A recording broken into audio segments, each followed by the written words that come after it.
Welcome to Production Expert. My name's Dan Cooper, and you may notice that I'm missing all my Tegla Audio outboard gear.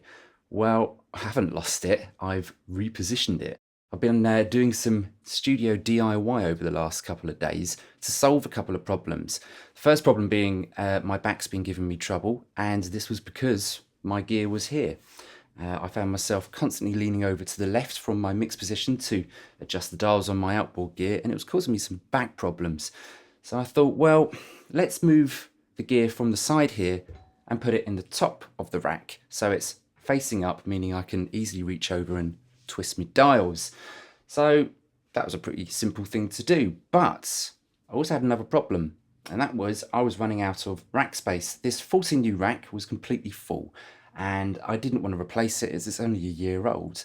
So I've managed to mount my gear in the top here for easy access, but I've also managed to squeeze an extra 3U out of this 14U rack. Now, let me show you how I did this.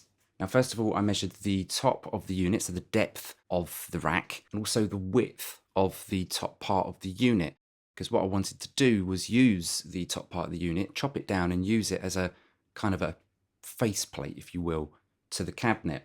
Once I got the measurement for the rack strips, allowing for the width of the wood, popped some masking tape around where I needed to cut, and I got my trusty jigsaw out to cut through the metal.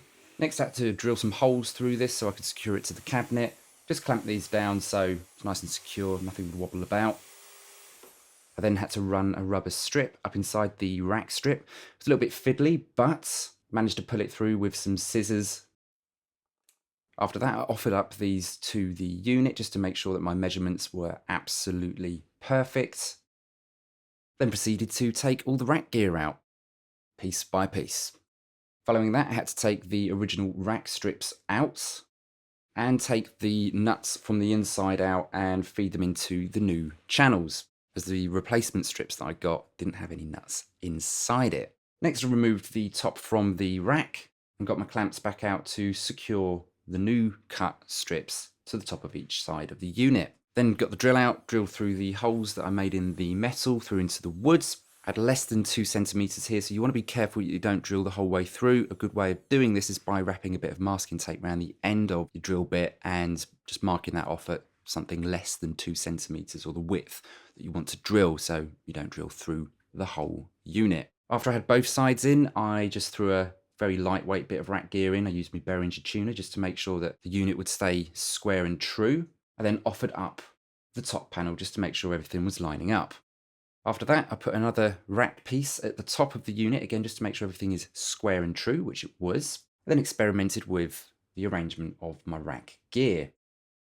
Now this is the top of the unit with a piece of rack gear up against it, and you can see the space that's behind it. And this is the space that I'm trying to give back to the front of the unit, so not the top of the face, but the fronts. Now after we had the top cut down, we offered it back up again, made sure that the rack was completely square and true, drilled some holes in the side, a couple of screws did it, and then I cut the original rack strips down so that we had 6U of room at the bottom for things like my Avid I/O. On reflection, I reckon I could have got another U out of it, but I wanted to have a little vent space because there's a lot of tube gear in this. You know, I've taken a 14U rack and I've turned it into a 17U rack. Could easily take it up to 18. You could take it up to 20 if I'm honest, depending on how deep your rack gear is. It's a really simple fix, didn't cost a lot of money, and yeah, saved myself buying a new rack. And yeah, it took me a couple of hours to do, but it was well worth doing.